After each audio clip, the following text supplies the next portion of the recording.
अफगानिस्तान में 20 साल बाद तालिबान का कब्जा फिर हो गया है। बिना खून खराबे के तालिबान को सत्ता हस्तांतरित हुई और राष्ट्रपति को देश छोड़कर जाना पड़ा है। दुनिया भर में हलचल है, सभी की प्रतिक्रियाएं आ रही हैं। इस बीच तालिबान के नए राष्ट्राध्यक्ष को लेकर कई नाम सामने आ रहे हैं, तो पूर्व राष्ट्रपति ट्रंप ने इसे अमेरिकी इतिहास की सबसे बड़ी हार बताया। अफगानिस्तान में सरकारी गाड़ियों और माल को लूटा जा रहा है। एयरपोर्ट पर अमेरिकी गोलीबारी में 5 लोगों की मौत हो गई है। वहीं अज्ञात की गोलीबारी में एक वायुसेना कर्मी की मौत हुई। इसके अलावा हिजाब नहीं पहनने वाली महिलाओं की हत्याओं समेत सरकारी दस्तावेजों को जलाने की खबरों को तालिबान ने बदनाम करने की साजिश बताते हुए खंडन किया है। करीब 80,000 से 1.5 लाख तालिबानी सैनिकों के मुकाबले 2 गुनी से ज्यादा अफगानी सेना और हथियारों के अलावा एयरफोर्स की ताकत के बावजूद बिना लड़े हथियार डाल देना और राष्ट्रपति का देश छोड़कर चले जाना वाकई दुखद है। आरोप ये भी लग रहे हैं कि जनता त्राही त्राही कर रही है, लेकिन अफगानिस्तान के लिए कोई नहीं बोल रहा। अफगानिस्तानी जनता की बर्बादी का जिम्मेदार कुछ लोग अमेरिका को ठहरा रहे हैं। इस बीच रूस और चीन ने तालिबान के पक्ष में मैत्रीपूर्ण संबंध जैसे बयान देकर दुनिया को चौंका दिया है और इसके असर से भारत भी अछूता नहीं है। ब्यूरो रिपोर्ट, जन टीवी।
नमस्कार जंटी में स्वागत है आपका। मैं हूं योगेंद्र, आप देख रहे हैं खास खबर। खास खबर में हम बात करेंगे अफगानिस्तान में एक बार फिर तालिबान का कब्जा। करीब 2 दशक बाद वापस से कब्जा जमाया है और इस कब्जे के क्या मायने हो सकते हैं? क्या एशिया डिस्टर्ब होगा या फिर कहें कि भारत के लिए कोई खतरे की घंटी है या पड़ोसी मुल्कों पर किसी तरह का कोई दबाव होगा?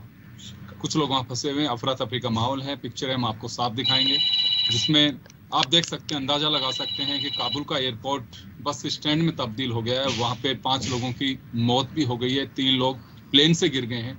हालात का अंदाजा इन तस्वीरों से आप साफ साफ लगा सकते हैं जो इस वक्त की वहां हालात बने हैं। सरकारी दफ्तरों में लूटपाट का माहौल है। कुछ लोगों की ये भी कंप्लेन रही है कि उनकी गाड़ियों को छीना जा रहा है। लेकिन दूसरी तरफ तालिबान ने यह कहा है कि हम सभी मुल्कों से भाईचारे का और सौहार्द का माहौल चाहेंगे एशिया में, लेकिन शरिया कानून हमारे यहाँ के लोगों को मानना होगा। जो भी उनकी 10 साल से ऊपर अधिक की लड़कियां बाहर नहीं निकल पाएंगी, सरकारी सिनेमा, टीवी जो सब बंद रहेंगे, कुछ इस तरह की चीजें हैं। संसद पर कब्जा कर लिया है। तो चलिए हम चर्चा शुरू करेंगे। हमारे साथ वरिष्ठ पत्रकार ओम सैनी साहब हैं, विदेश मामलों के जानकार डॉक्टर करोड़ी सिंह जी और करमवीर सिंह जी हमारे साथ हैं। सभी का स्वागत है। मैं करोड़ी सिंह जी आपके पास आना चाहूंगा। सबसे पहले एक बार फिर 2001 में अमेरिका ने कब्जा हटाया, उसके बाद एक बार फिर से कब्जा जमाया है तालिबान ने, और बहुत सारे इस दौरान रहा। ओसामा बिन लादेन का भी, अलकायदा का भी उस समय का जो सपोर्ट रहा, वर्ल्ड ट्रेड सेंटर और सारी जो घटनाक्रम जुड़ा उसके बाद से।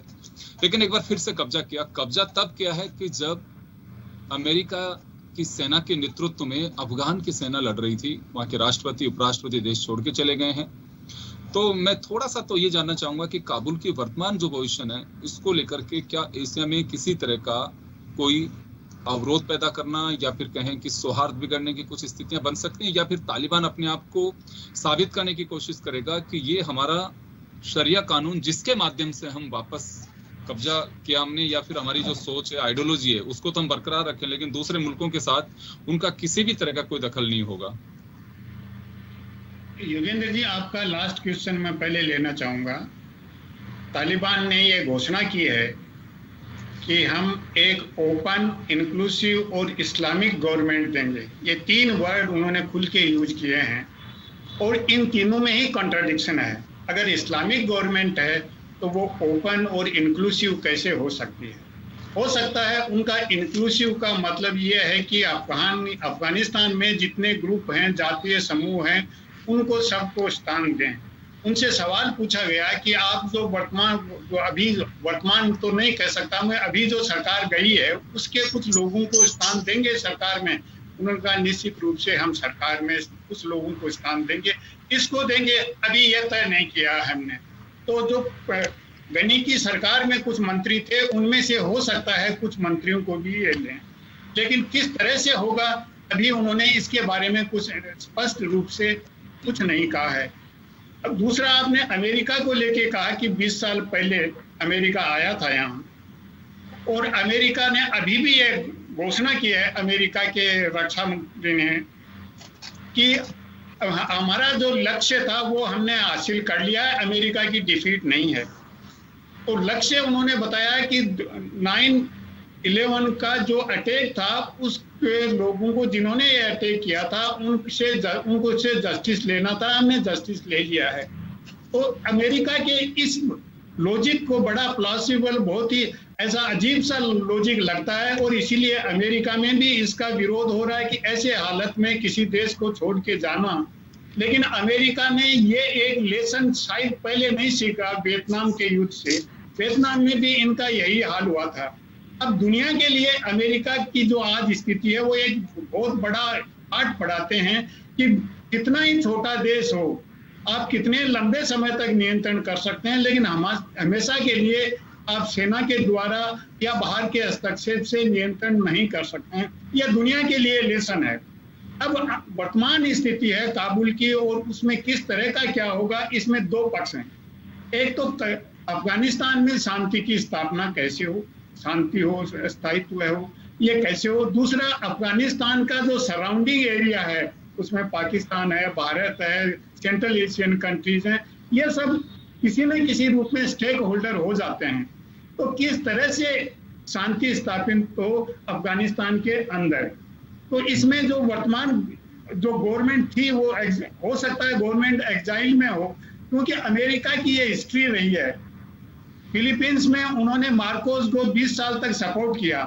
जब वहां अफगानिस्तान वहां फिलीपींस में हालात खराब हुआ तो मार्कोस को अमेरिका में बुला लिया 20 साल बाद, और वहां शरण दे दी। तो हो सकता है गनी साहब फाइनली अमेरिका ही पहुंच जाएं और वहां उनको शरण दे दी जाए। लेकिन अंतर अफगानिस्तान में शांति कैसे होगी? वहां एक एथनिक ग्रुप नहीं है, 14 ग्रुप हैं। सबसे बड़ा ग्रुप है वो पठान है, हजारा हैं, ताजिक हैं। तो पठानों का डोमिनेशन निश्चित रूप से रहेगा, और ज्यादातर तालिबानी हैं, मेरे ख्याल से पठान हैं, कुछ हजारा भी हैं। तो ऐसी स्थिति में वहां कैसे शांति स्थापित होगी, कैसे इंक्लूसिव गवर्नमेंट होगी, और फिर इस्लामिक प्रिंसिपल से गवर्नमेंट चलाएंगे? क्योंकि अमेरिका ने जो 20 साल में वहां जो कुछ किया वो प्रजातांत्रिक मूल्यों को कहीं स्थापित नहीं कर पाई। अमेरिका का नियंत्रण शहरी क्षेत्र में रहा, ग्रामीण क्षेत्र में, दूर दराज के इलाकों में अमेरिका का कोई प्रभाव नहीं रहा। न जो सांस्कृतिक वहां का माहौल था उसको बदल पाए, तो वहां प्रजातंत्र की जड़ें गांव में कभी नहीं पहुंच पाई। तो वही ट्राइबल सिस्टम वहां अभी भी डोमिनेट कर रहा है। तो ऐसा लगता नहीं कि वहां कोई इंटरनल पीस होगी। उसके स्पिलओवर इफेक्ट होंगे, वो दूसरे पड़ोसी देशों पे होंगे, करीब हो सकता है यूरोप पे भी उसके असर पड़े। जी योगेंद्र जी, मैं वापस आऊंगा आपके पास में। करमवीर जी आपके पास आना चाहूंगा।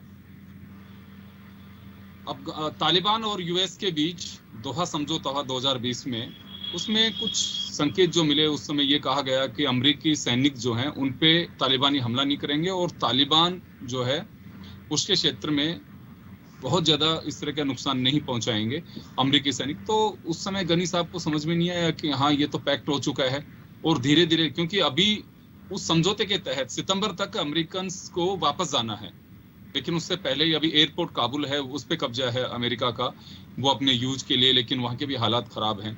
तो दोहा समझौता कहीं ब्रेक हुआ है, या फिर अमेरिका को मालूम था कि ये तो होना ही है?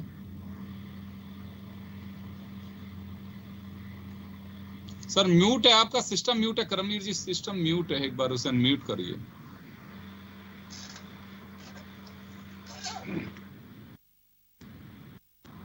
जी करमवीर जी आपके यहाँ से जी, हाँ चलिए, मैं जब तक ओम सैनी साहब के पास में जाना चाहूंगा। ओम जी आपके पास आना चाहूंगा। जो तस्वीरें दिखाई देती हैं उससे तो बिल्कुल अराजकता, अशांति साफ दिखाई दे रही है। करमवीर जी आप सुन पा रहे हैं? करमवीर जी सुन पा रहे हैं मुझे?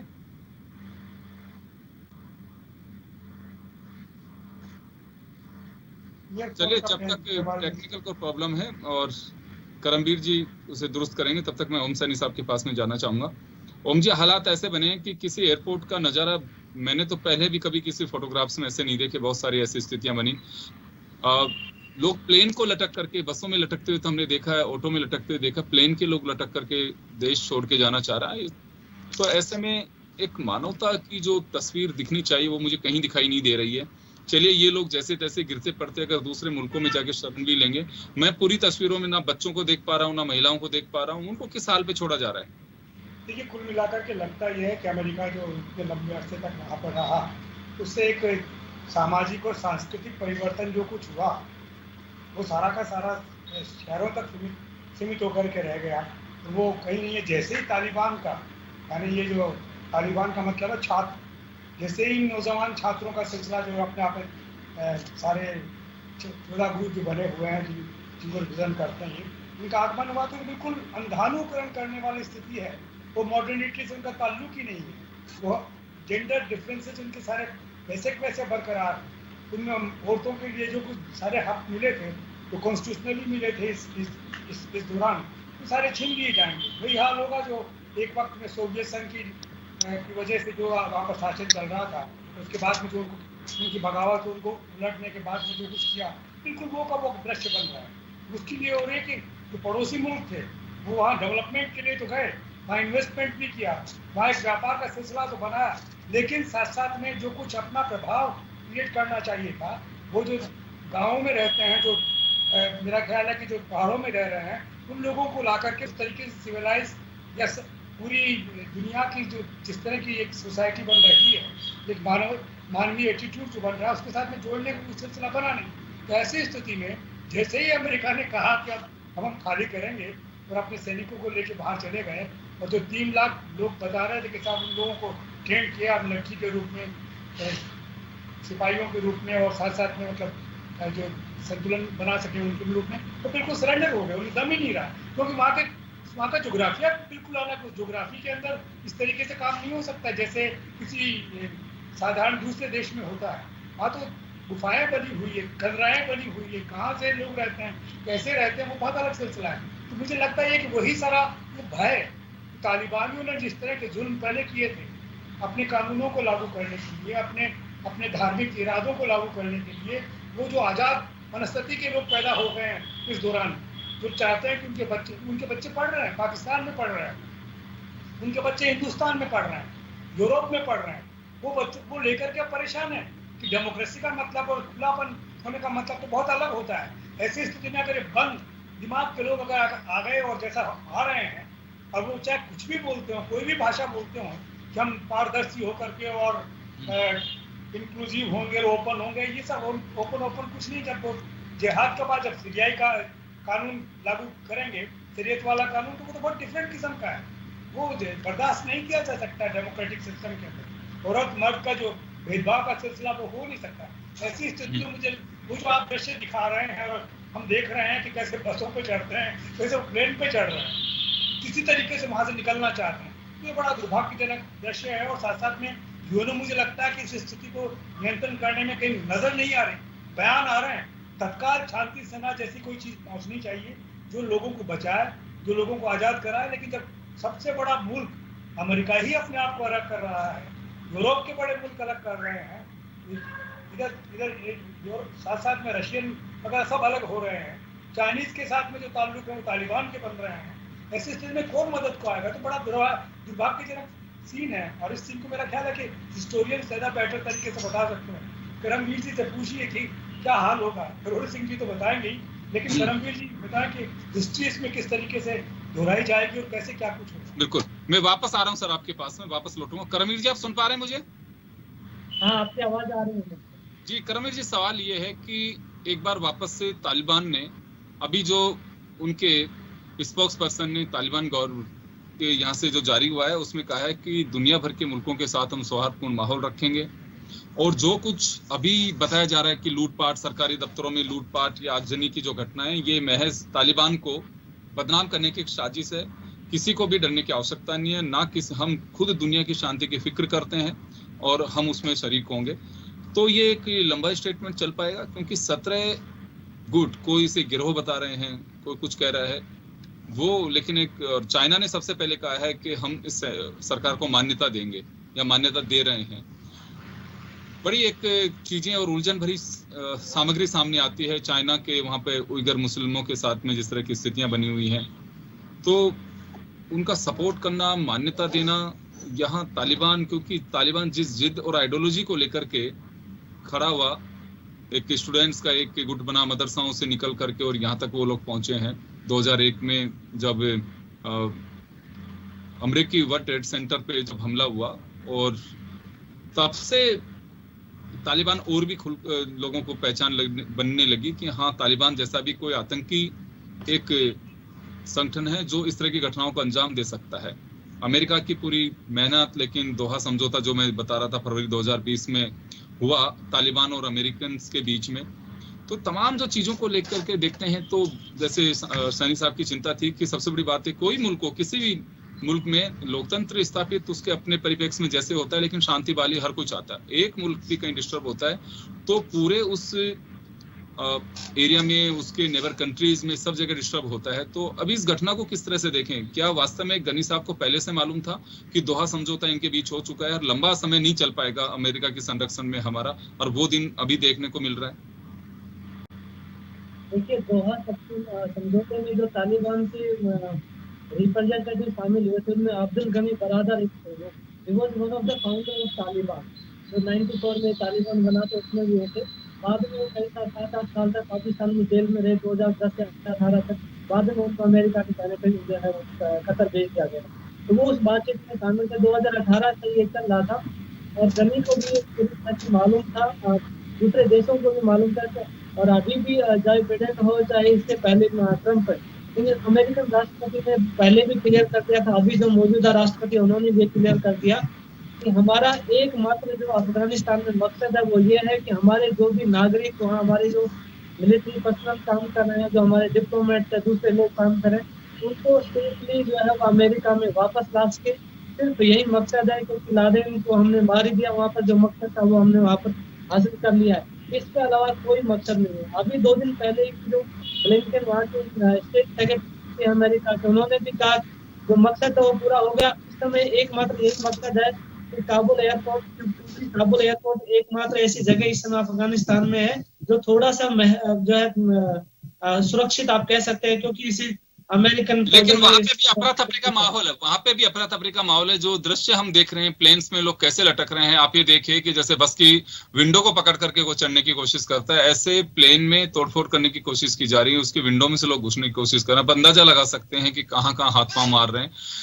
जो व्हील टायर जो हैं उनके चिपक करके लोग आने की कोशिश कर रहे हैं। तो 3 लोगों की मौत भी हुई है जो गिर गए प्लेन से। तो ऐसे में सुरक्षा भी जो है, गोलीबारी भी की गई है, बताया जा रहा है कि कुछ लोगों की मौत हुई है। तो अफरा तफरी का माहौल तो साफ है वहां पे। अब अमेरिका कितना सपोर्ट कर पाएगा, तो ये तो हम मान के चल सकते हैं कि अब सहज नहीं है कि अमेरिका के भी हाथ में चाह करके भी अभी कुछ नहीं कर सकता। फिलहाल तो तालिबान का कब्जा ही एक बात तो वहां पर अफगानिस्तान में वही दृश्य देखने को मिलेंगे। देखिए, अमेरिका खुद कंफ्यूज है इसको लेकर के। आप देखेंगे कि 3 दिन के अंदर जो है वो 2 बार ये बढ़ा चुके हैं। पहले कहा कि 3000 ट्रूप्स हमारे होंगे, फिर 5000, फिर 6000 ट्रूप्स उन्होंने कर दिए। सो खुद वो कंफ्यूज है कि हम अपने डिप्लोमेट्स को, अपने लोगों को वहां से सुरक्षित निकाल पाएंगे कि नहीं। पूरी दुनिया के मुल्कों का इस समय पूरा ध्यान इसी पे है कि अपने नागरिकों को वहां से सेफली निकाल सके, चाहे वो चाइना हो, कोई हो, सऊदी अरब हो, रशिया हो। सो इनफैक्ट पाकिस्तान ने लेकिन जरूर ये कहा कि हमारी एम्बेसी पूरी तरह से फंक्शनल है, जिसको भी वीसा की या दूसरी जरूरतें हम उनको प्रोवाइड करवा रहे हैं। उनको इस समय कोई डर नहीं, क्योंकि आप जानते हैं तालिबान के साथ उनके लिंक जो है वो पहले से जग जाहिर है। लेकिन जहां तक शांति की बात, तालिबान ने ये जरूर कहा है कि स्टेबल और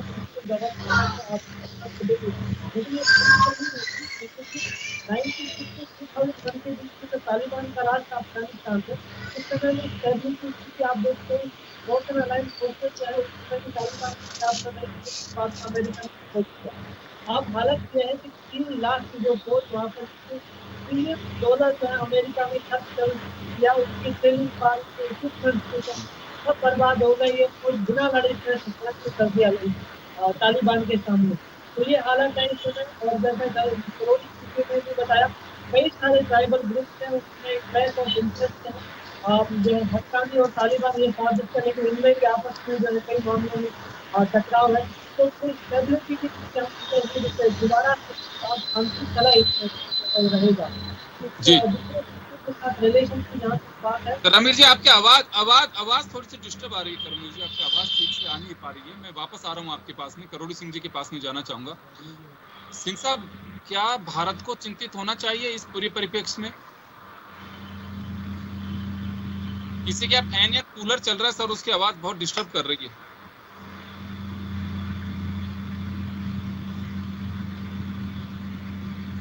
सिंह साहब, आपके यहाँ से म्यूट है, एक बार अनम्यूट करिए सिस्टम को। करोड़ सिंह जी।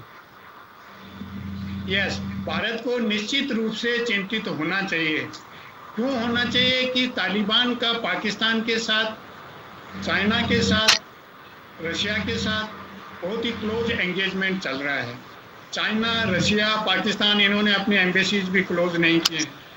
तो ऐसी स्थिति में भारत का वहाँ इन्वेस्टमेंट बहुत है। चाबहार भारत में वहाँ बंदरगाह बना के अफगानिस्तान के थ्रू आगे कनेक्ट करने का भारत का प्लान है। रशिया के साथ वो north south international transport corridor है, उसका क्या होगा। और भारत का जो वहाँ इंफ्रास्ट्रक्चर प्रोजेक्ट्स हैं वो कैसे होंगे, ये तो भारत वहाँ अफगानिस्तान के अंदर की दिक्कत है।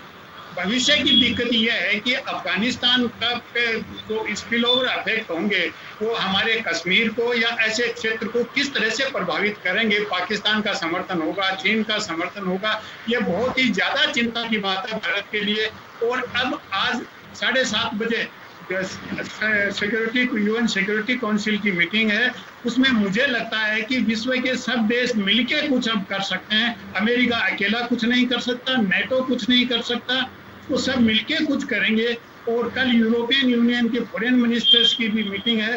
वो पूरा विश्व ये चाहता है कि किसी न किसी रूप में शांति स्थापित हो। और दुनिया के 60 देशों ने रिक्वेस्ट किया है, जॉइंटली ये कहा है कि भाई जो यहाँ से जाना चाहते हैं अफगानिस्तान से, चाहे वो विदेशी नागरिक हो चाहे अफगान हो, उनको जाने दिया जाए। और यूएनओ के सेक्रेटरी जनरल ने भी ये कहा है कि भाई पीसफुली रिजोल्व करो, शांति रेस्टेंट बनाए रखो। तो पूरी दुनिया हरकत में है इसको लेके, और दुनिया ये चाहती है कि कहीं न कहीं शांति स्थापित हो। लेकिन भारत स्टेक होल्डर और देशों से ज्यादा है। वो ज्यादा इसलिए है कि पाकिस्तान है, चीन है, रशिया से भारत के हैं, लेकिन इतने ज्यादा जितना तालिबान के साथ रशिया नजदीक है, भारत तालिबान के साथ किसी भी रूप में नजदीक नहीं है। कुछ चैनल तो यहाँ तक कह रहे हैं कि गनी की गवर्नमेंट को गवर्नमेंट इन एक्साइल के रूप में भारत हो सकता है मान्यता दे दे, जो कि मुझे नहीं लगता कि भारत ऐसा करेगा। गनी की गवर्नमेंट को गवर्नमेंट ऑफ एक्साइल के रूप में रिकॉग्नाइज करेगा। तो भारत तो सबसे बड़ा स्टेक होल्डर है। भारत को बहुत सावधानी से काम लेना चाहिए, और भारत ने अभी तक इसीलिए कोई स्टेटमेंट नहीं दिया है। मुझे लगता है कि आज रात तक भारत की तरफ से या कल सुबह तक कोई न कोई स्टेटमेंट निश्चित रूप से आएगा। नापातुला एक वाइज स्टेटमेंट आएगा। जी योगेंद्र जी, मैं माफी चाहूंगा सर, बड़ा महत्वपूर्ण मुद्दा है, लेकिन हम रोकना चाहेंगे यहाँ पे। हालात तालिबान के जिस तरह के बने हुए हैं, हर क्षण कुछ ही हालात बदल सकते हैं। ये उम्मीद करना बहुत, मैं कहूँगा कि गलत होगा। कारण ये है कि वहाँ जिस तरह की स्थितियाँ बन चुकी हैं, अब कुछ बदलाव दिखाई नहीं दे रहा। अब तो बदलाव यही है कि वहाँ लोग अपने लोगों को कैसे निकाल सकते हैं, और तालिबान का कुछ दिन में अगला कदम क्या होगा, किस तरह से होगा। लेकिन अफगानिस्तान की जनता के साथ में एक बात जरूर मैं शेयर करना चाहूँगा कि वो वर्षों से वही हालात, वह ऐसा मुल्क है कि वो अपने प्राकृतिक संसाधनों के जरिए आत्मनिर्भर बन सकता है। पहले था, लेकिन अब हालात इस तरह के हो गए। कहीं भी किसी मुल्क को इससे सीखना चाहिए कि अस्थिरता का दौर अगर कहीं पे होता है तो उसका अंजाम क्या होता है। अपने लोग छोड़ करके जाना चाहते हैं, निकलना चाहते हैं वहाँ। ये एक अशांति की सबसे बड़ी जो एक ये कहूँ रूप जो दिखाई दे सकता है, वो इन्हीं तमाम जो तस्वीरों से आप देख सकते हैं कि हाँ, वास्तव में अस्थिरता का अंजाम क्या होता है। अगर कहीं पे भी इनसिक्योर सिस्टम जब डेवलप हो जाता है तो क्या स्थिति होती है। खैर चलिए, लेकिन अब कौन कौन मुल्क साथ में आता है। चाइना का अपना एक एजेंडा है कि वो उइगर मुस्लिमों को लेकर के जिस तरह से अत्याचार का आरोप झेल रहा है, तो उसको लगता है कि तालिबान कल जब कमिंग डेज में ये बात कह सकता है कि हमारे भाई हैं, उनके लिए भी हम लड़ाई कर सकते हैं, तो चाइना के लिए एक सरदर्द बन सकता है, क्योंकि उनका भी उसी तरह से नेबर कंट्री है वो। तो तमाम जो देश हैं वो अपने तरीके से चल रहे हैं। अब देखना होगा कि स्थिति क्या बन पाती है। एक लोकतांत्रिक मुल्क जिस तरह की स्थितियां बनती हैं, वो तो हम नहीं कह सकते हैं कि तालिबान वैसा मुल्क बना पाएगा अफगानिस्तान। ये कहना बहुत मुश्किल है। जैसे ओम सैनी साहब ने साफ संकेत दिए कि वो एक कट्टरपंथी और जो शरीय कानून के जरिए वो लोकतंत्र को चलाना चाहते हैं, वो संभव नहीं है। लोकतंत्र और दोनों को आप मिक्स नहीं कर सकते। आप उसे बेशक लोकतंत्र कह सकते, लेकिन दुनिया की बरादरी उसे स्वीकार नहीं करेगी। मैं क्षमा चाहूंगा, समय कम है। आप सभी का बहुत बहुत शुक्रिया। खास खबर में इतना ही, दीजिए इजाजत।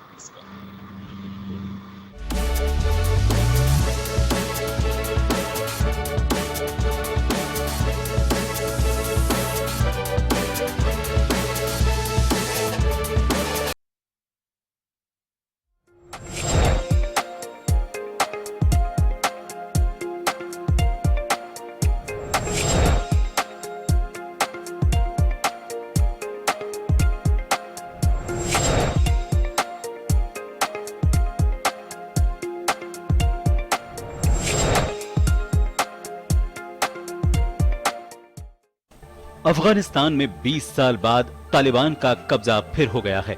बिना खून खराबे के तालिबान को सत्ता हस्तांतरित हुई और राष्ट्रपति को देश छोड़कर जाना पड़ा है। दुनिया भर में हलचल है, सभी की प्रतिक्रियाएं आ रही हैं।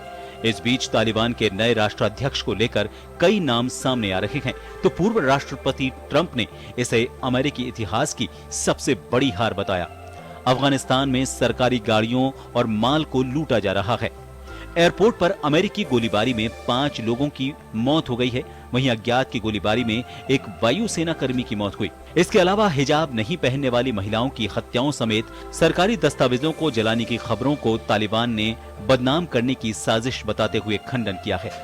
करीब 80,000 से 1.5 लाख तालिबानी सैनिकों के मुकाबले 2 गुनी से ज्यादा अफगानी सेना और हथियारों के अलावा एयरफोर्स की ताकत के बावजूद बिना लड़े हथियार डाल देना और राष्ट्रपति का देश छोड़कर चले जाना वाकई दुखद है। आरोप ये भी लग रहे हैं कि जनता त्राही त्राही कर रही है, लेकिन अफगानिस्तान के लिए कोई नहीं बोल रहा।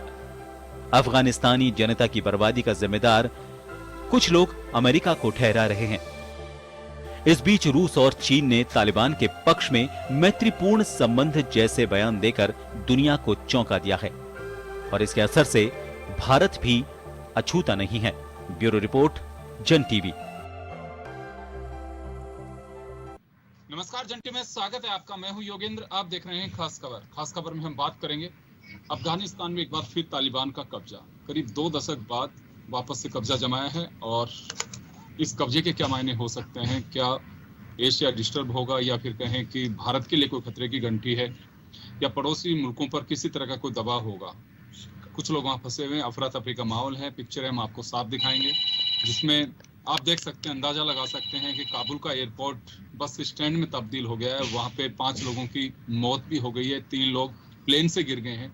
हालात का अंदाजा इन तस्वीरों से आप साफ साफ लगा सकते हैं जो इस वक्त की वहां हालात बने हैं। सरकारी दफ्तरों में लूटपाट का माहौल है। कुछ लोगों की ये भी कंप्लेन रही है कि उनकी गाड़ियों को छीना जा रहा है। लेकिन दूसरी तरफ तालिबान ने यह कहा है कि हम सभी मुल्कों से भाईचारे का और सौहार्द का माहौल चाहेंगे एशिया में, लेकिन शरिया कानून हमारे यहाँ के लोगों को मानना होगा।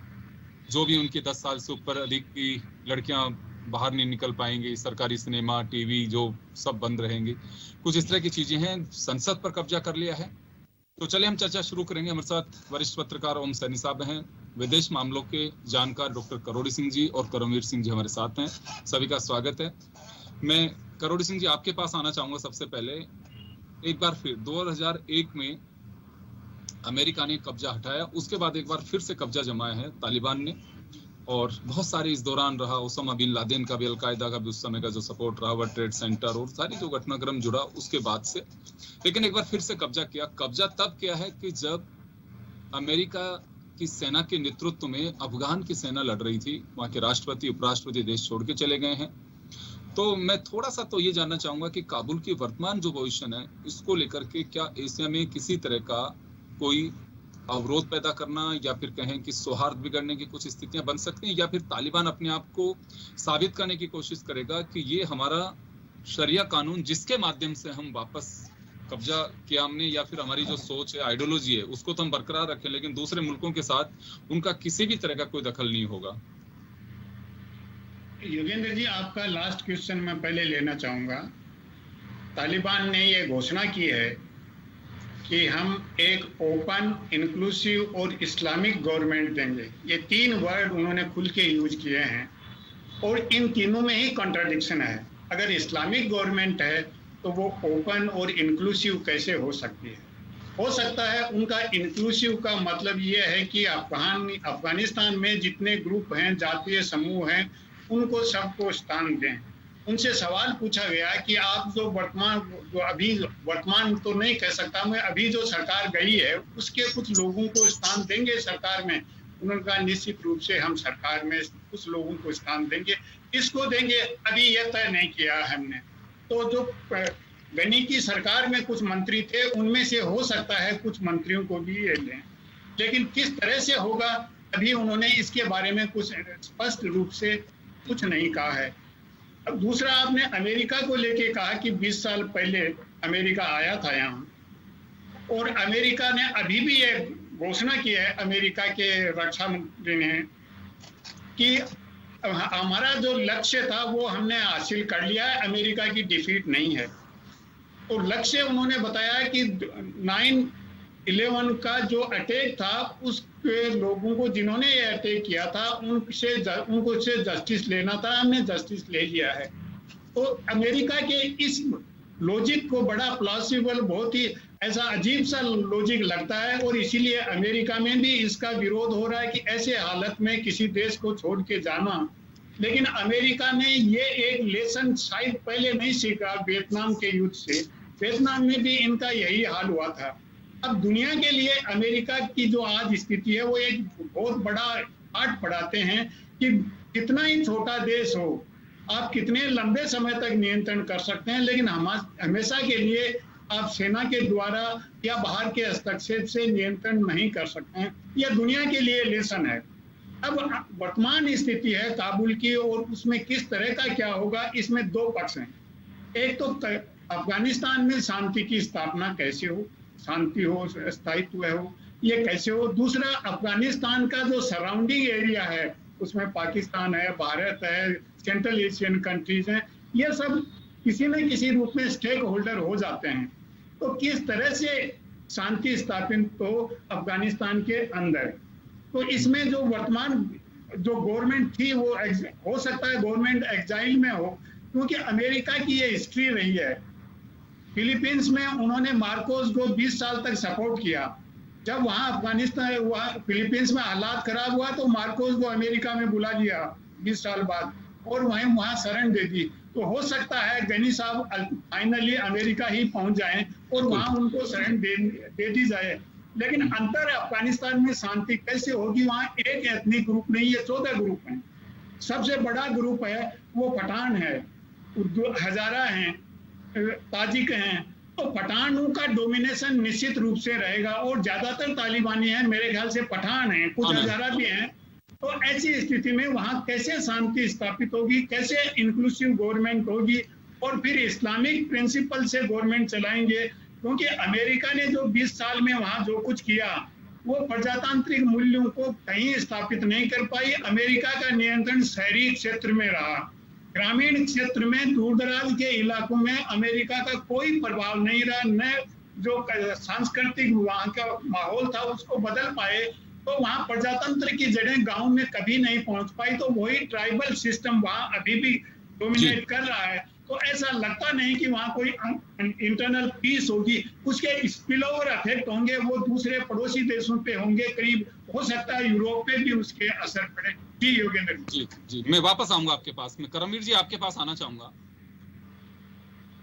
अब तालिबान और यूएस के बीच दोहा समझौता हुआ 2020 में, उसमें कुछ संकेत जो मिले, उस समय ये कहा गया कि अमेरिकी सैनिक जो हैं उन पे तालिबानी हमला नहीं करेंगे, और तालिबान जो है उसके क्षेत्र में बहुत ज्यादा इस तरह का नुकसान नहीं पहुंचाएंगे अमेरिकी सैनिक। तो उस समय गनी साहब को समझ में नहीं आया कि हाँ ये तो पैक्ट हो चुका है, और धीरे धीरे, क्योंकि अभी उस समझौते के तहत सितंबर तक अमेरिकन को वापस जाना है, लेकिन उससे पहले ही अभी एयरपोर्ट काबुल है, उस पर कब्जा है अमेरिका का, वो अपने यूज के लिए, लेकिन वहां के भी हालात खराब हैं। तो दोहा समझौता कहीं ब्रेक हुआ है, या फिर अमेरिका को मालूम था कि ये तो होना ही है?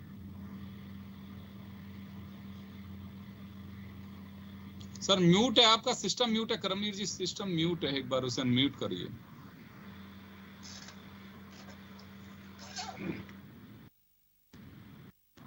जी करमवीर जी, आपके यहाँ से जी, हाँ चलिए, मैं जब तक ओम सैनी साहब के पास में जाना चाहूंगा। ओम जी, आपके पास आना चाहूंगा। जो तस्वीरें दिखाई देती हैं उससे तो बिल्कुल अराजकता, अशांति साफ दिखाई दे रही है। करमवीर जी, आप सुन पा रहे हैं? करमवीर जी सुन पा रहे हैं मुझे?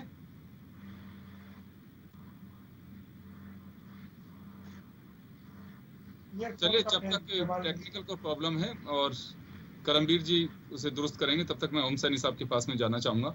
ओम जी, हालात ऐसे बने कि किसी एयरपोर्ट का नजारा मैंने तो पहले भी कभी किसी फोटोग्राफ्स में ऐसे नहीं देखे। बहुत सारी ऐसी स्थितियां बनी। लोग प्लेन को लटक करके, बसों में लटकते हुए तो हमने देखा है, ऑटो में लटकते हुए देखा, प्लेन के लोग लटक करके देश छोड़ के जाना चाह रहा है। तो ऐसे में एक मानवता की जो तस्वीर दिखनी चाहिए वो मुझे कहीं दिखाई नहीं दे रही है। चलिए, ये लोग जैसे तैसे गिरते पड़ते अगर दूसरे मुल्कों में जाके शरण भी लेंगे, मैं पूरी तस्वीरों में ना बच्चों को देख पा रहा हूँ, ना महिलाओं को देख पा रहा हूँ। उनको किस हाल पे छोड़ा जा रहा है? देखिए, कुल मिलाकर के लगता यह है कि अमेरिका जो इतने लंबे अरसे तक वहाँ पर रहा, उससे एक सामाजिक और सांस्कृतिक परिवर्तन जो कुछ हुआ, वो सारा का सारा शहरों तक सीमित होकर के रह गया। वो कहीं नहीं है। जैसे ही तालिबान का, यानी ये जो तालिबान का मतलब है छात्र, जैसे ही नौजवान छात्रों का सिलसिला जो अपने आप सारे 14 ग्रुप जो बने हुए हैं जिनको रिप्रेजेंट करते हैं, इनका आगमन हुआ, तो बिल्कुल अंधानुकरण करने वाली स्थिति है। वो मॉडर्निटी से उनका ताल्लुक ही नहीं है। वो जेंडर डिफरेंसेस उनके सारे वैसे बरकरार। उनमें औरतों के लिए जो कुछ सारे हक मिले थे, जो कॉन्स्टिट्यूशनली मिले थे इस दौरान, वो सारे छीन लिए जाएंगे। वही हाल होगा जो एक वक्त में सोवियत संघ की की वजह से जो वहाँ पर शासन चल रहा था, उसके बाद में जो उनकी बगावत, उनको उलटने के बाद में जो कुछ किया, बिल्कुल वो का वो दृश्य बन रहा है।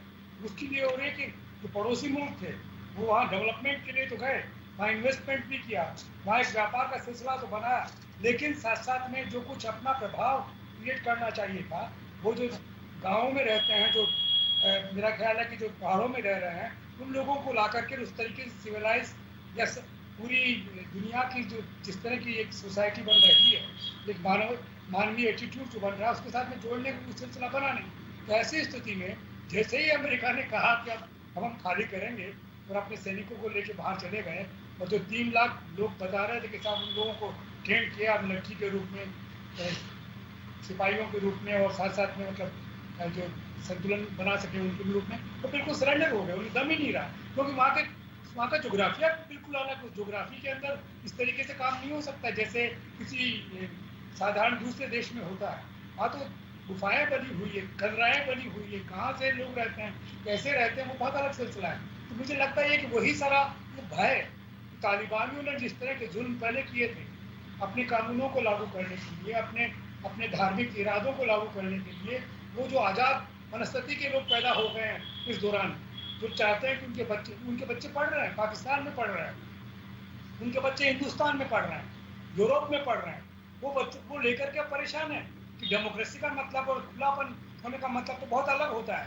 ऐसी स्थिति में अगर बंद दिमाग के लोग अगर आ गए और जैसा आ रहे हैं, और वो चाहे कुछ भी बोलते हो, कोई भी भाषा बोलते हो कि हम पारदर्शी होकर के और इंक्लूसिव होंगे, ओपन होंगे, ये सब ओपन कुछ नहीं। जब वो जिहाद के बाद जब सीरियाई का कानून लागू करेंगे, शरीयत वाला कानून, तो वो तो बहुत डिफरेंट किस्म का है, वो बर्दाश्त नहीं किया जा सकता डेमोक्रेटिक सिस्टम के अंदर। औरत मर्द का जो भेदभाव का सिलसिला वो हो नहीं सकता। ऐसी स्थिति में मुझे वो जो आप दृश्य दिखा रहे हैं और हम देख रहे हैं कि कैसे बसों पे चढ़ते हैं, कैसे प्लेन पे चढ़ रहे हैं, किसी तरीके से वहां से निकलना चाहते हैं, तो ये बड़ा दुर्भाग्यजनक दृश्य है। और साथ साथ में यूएनओ मुझे लगता है कि इस स्थिति को नियंत्रण करने में कहीं नजर नहीं आ रही, बयान आ रहे हैं, तत्काल शांति सेना जैसी कोई चीज पहुंचनी चाहिए जो लोगों को बचाए, जो लोगों को आजाद कराए। लेकिन जब सबसे बड़ा मुल्क अमेरिका ही अपने आप को अलग कर रहा है, यूरोप के बड़े मुल्क अलग कर रहे हैं, इधर साथ साथ में रशियन वगैरह सब अलग हो रहे हैं, चाइनीज के साथ में जो ताल्लुक है वो तालिबान के बन रहे हैं, ऐसी स्थिति में कौन मदद को आएगा? तो बड़ा दुर्भाग्यजनक सीन है। और इस सीन को मेरा ख्याल है कि हिस्टोरियन ज्यादा बेटर तरीके से बता सकते हैं। करमवीर जी से पूछिए कि क्या हाल होगा, करोड़ सिंह जी तो बताएंगे ही, लेकिन करमवीर जी बताएं कि हिस्ट्री इसमें किस तरीके से दोहराई जाएगी और कैसे क्या कुछ होगा। बिल्कुल, मैं वापस आ रहा हूँ सर, आपके पास में वापस लौटूंगा। करमवीर जी, आप सुन पा रहे हैं मुझे? हाँ, आपकी आवाज आ रही है जी। करमवीर जी, सवाल ये है कि एक बार वापस से तालिबान ने, अभी जो उनके स्पोक्स पर्सन ने तालिबान गवर्नमेंट के यहाँ से जो जारी हुआ है उसमें कहा है कि दुनिया भर के मुल्कों के साथ हम सौहार्दपूर्ण माहौल रखेंगे, और जो कुछ अभी बताया जा रहा है कि लूटपाट, सरकारी दफ्तरों में लूटपाट या आगजनी की जो घटनाएं, ये महज तालिबान को बदनाम करने की एक साजिश है। किसी को भी डरने की आवश्यकता नहीं है, ना कि हम खुद दुनिया की शांति की फिक्र करते हैं और हम उसमें शरीक होंगे। तो ये एक लंबा स्टेटमेंट चल पाएगा, क्योंकि 17 गुट, कोई इसे गिरोह बता रहे हैं, कोई कुछ कह रहा है वो, लेकिन एक चाइना ने सबसे पहले कहा है कि हम इस सरकार को मान्यता देंगे या मान्यता दे रहे हैं।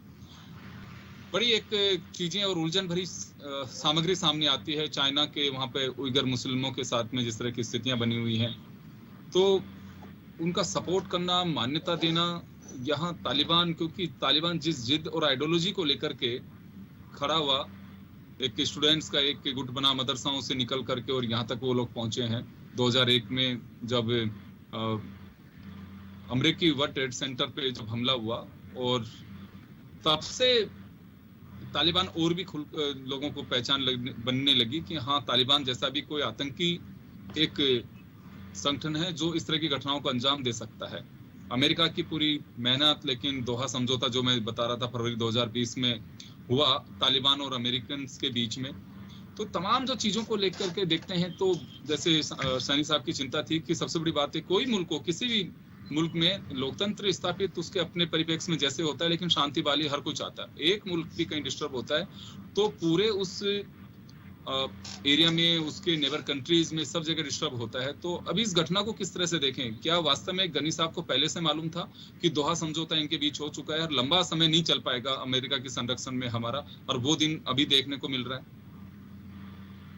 देखिए, दोहा समझौते में जो तालिबान के रिप्रेजेंटेटिव शामिल हुए थे उनमें Abdul Ghani Baradar he was one of the founder of Taliban.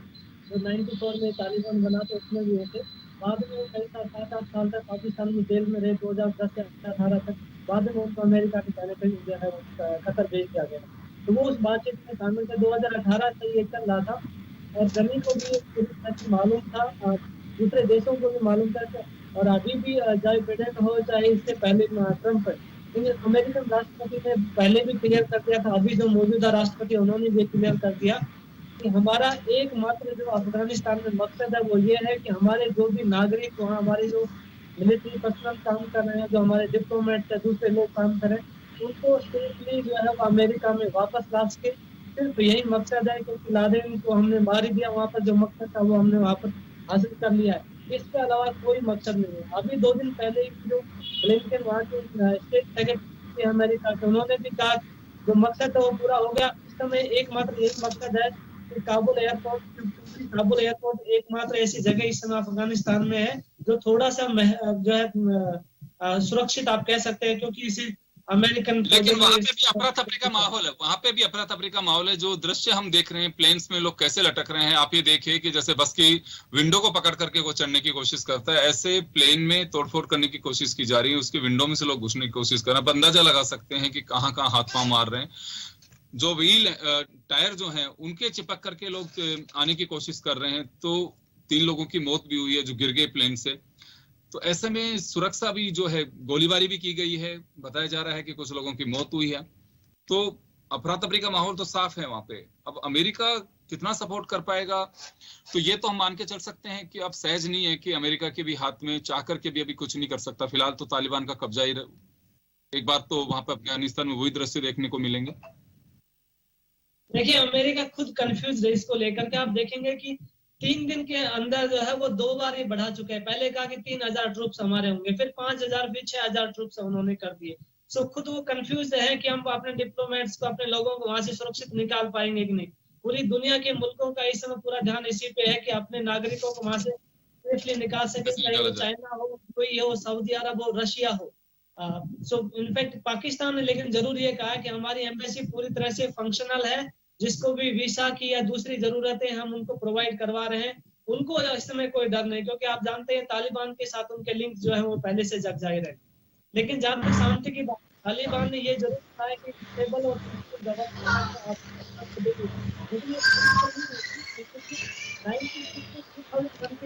Taliban का राज था अफगानिस्तान से, उस समय में स्टेबिलिटी आप देखते हैं, नॉर्थन अलायंस फोर्सेस चाहे अमेरिका। अब हालत यह है कि 3 लाख की जो फौज वहाँ पर $1 बिलियन जो है अमेरिका में खर्च कर दिया, उसकी ट्रेनिंग पाल के इक्विपमेंट सब बर्बाद हो गई है और बिना लड़े कर दिया तालिबान के सामने। तो ये हालत है इस समय। और जैसे ने भी बताया, कई सारे ट्राइबल ग्रुप्स हैं, उसमें एक क्लैश ऑफ इंटरेस्ट है। जो हक्कानी और तालिबान ये साबित करें कि इनमें भी आपस में जो है कई मामलों में टकराव है। तो स्टेबिलिटी की दोबारा रहेगा जी। रिलेशन की जहाँ तक बात है। कलामीर जी, आपकी आवाज थोड़ी सी डिस्टर्ब आ रही है। कलामीर जी, आपकी आवाज ठीक से आ नहीं पा रही है। मैं वापस आ रहा हूँ आपके पास में, करोड़ी सिंह जी के पास में जाना चाहूंगा। सिंह साहब, क्या भारत को चिंतित होना चाहिए इस पूरे परिप्रेक्ष्य में?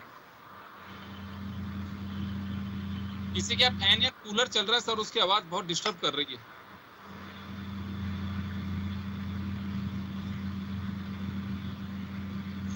सिंह साहब, आपके यहाँ से म्यूट है, एक बार अनम्यूट करिए सिस्टम को। करोड़ सिंह जी। यस, भारत को निश्चित रूप से चिंतित होना चाहिए।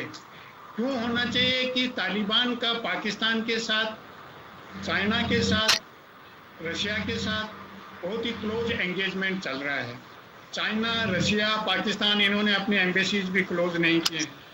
तो ऐसी स्थिति में भारत का वहाँ इन्वेस्टमेंट बहुत है, चाबहार भारत ने वहां बंदरगाह बना के अफगानिस्तान के थ्रू आगे कनेक्ट करने का भारत का प्लान है। रशिया के साथ वो north south international transport corridor है, उसका क्या होगा, और भारत का जो वहाँ इंफ्रास्ट्रक्चर प्रोजेक्ट्स हैं वो कैसे होंगे, ये तो भारत वहाँ अफगानिस्तान के अंदर की दिक्कत है। भविष्य की दिक्कत यह है कि अफगानिस्तान का जो स्पिल ओवर इफेक्ट होंगे वो हमारे कश्मीर को या ऐसे क्षेत्र को किस तरह से प्रभावित करेंगे। पाकिस्तान का समर्थन होगा, चीन का समर्थन होगा, ये बहुत ही ज्यादा चिंता की बात है भारत के लिए। और अब आज 7:30 बजे यूएन सिक्योरिटी काउंसिल की मीटिंग है, उसमें मुझे लगता है कि विश्व के सब देश मिलकर कुछ अब कर सकते हैं। अमेरिका अकेला कुछ नहीं कर सकता, नेटो कुछ नहीं कर सकता, तो सब मिलके कुछ करेंगे। और कल यूरोपियन यूनियन के फॉरेन मिनिस्टर्स की भी मीटिंग है, तो पूरा विश्व ये चाहता है कि किसी न किसी रूप में शांति स्थापित हो।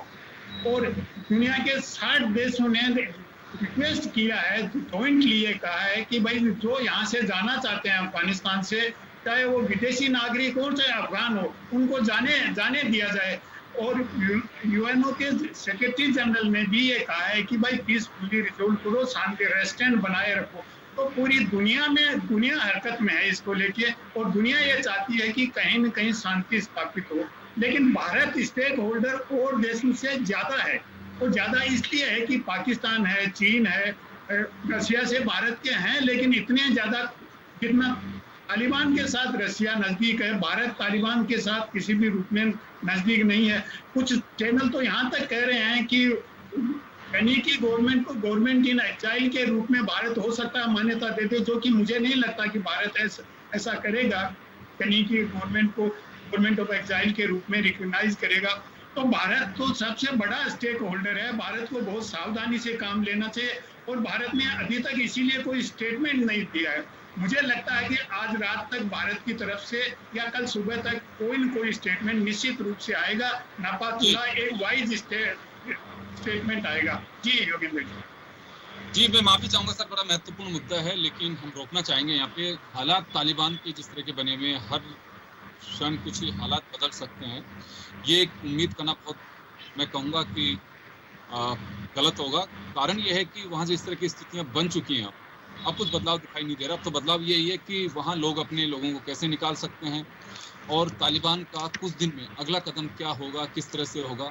लेकिन अफगानिस्तान की जनता के साथ में एक बात जरूर मैं शेयर करना चाहूँगा कि वो वर्षों से वही हालात, ऐसा मुल्क है कि वो अपने प्राकृतिक संसाधनों के जरिए आत्मनिर्भर बन सकता है। पहले था, लेकिन अब हालात इस तरह के हो गए। कहीं भी किसी मुल्क को इससे सीखना चाहिए कि अस्थिरता का दौर अगर कहीं पे होता है तो उसका अंजाम क्या होता है। अपने लोग छोड़ करके जाना चाहते हैं, निकलना चाहते हैं वहाँ। ये एक अशांति की सबसे बड़ी जो एक ये कहूँ रूप जो दिखाई दे सकता है, वो इन्हीं तमाम जो तस्वीरों से आप देख सकते हैं कि हाँ, वास्तव में अस्थिरता का अंजाम क्या होता है। अगर कहीं पर भी इनसिक्योर सिस्टम जब डेवलप हो जाता है तो क्या स्थिति होती है। खैर चलिए, लेकिन अब कौन कौन मुल्क साथ में आता है। चाइना का अपना एक एजेंडा है कि वो उइगर मुस्लिमों को लेकर के जिस तरह से अत्याचार का आरोप झेल रहा है, तो उसको लगता है कि तालिबान कल जब कमिंग डेज में ये बात कह सकता है कि हमारे भाई हैं, उनके लिए भी हम लड़ाई कर सकते हैं, तो चाइना के लिए एक सरदर्द बन सकता है, क्योंकि उनका भी उसी तरह से नेबर कंट्री है वो। तो तमाम जो देश हैं वो अपने तरीके से चल रहे हैं। अब देखना होगा कि स्थिति क्या बन पाती है। एक लोकतांत्रिक मुल्क जिस तरह की स्थितियां बनती हैं, वो तो हम नहीं कह सकते हैं कि तालिबान वैसा मुल्क बना पाएगा अफगानिस्तान। ये कहना बहुत मुश्किल है। जैसे ओम सैनी साहब ने साफ संकेत दिए कि वो एक कट्टरपंथी और जो शरीय कानून के जरिए वो लोकतंत्र को चलाना चाहते हैं, वो संभव नहीं है। लोकतंत्र और दोनों को आप मिक्स नहीं कर सकते। आप उसे बेशक लोकतंत्र कह सकते, लेकिन दुनिया की बरादरी उसे स्वीकार नहीं करेगी। मैं क्षमा चाहूंगा, समय कम है। आप सभी का बहुत बहुत शुक्रिया। खास खबर में इतना ही, दीजिए इजाजत। इसका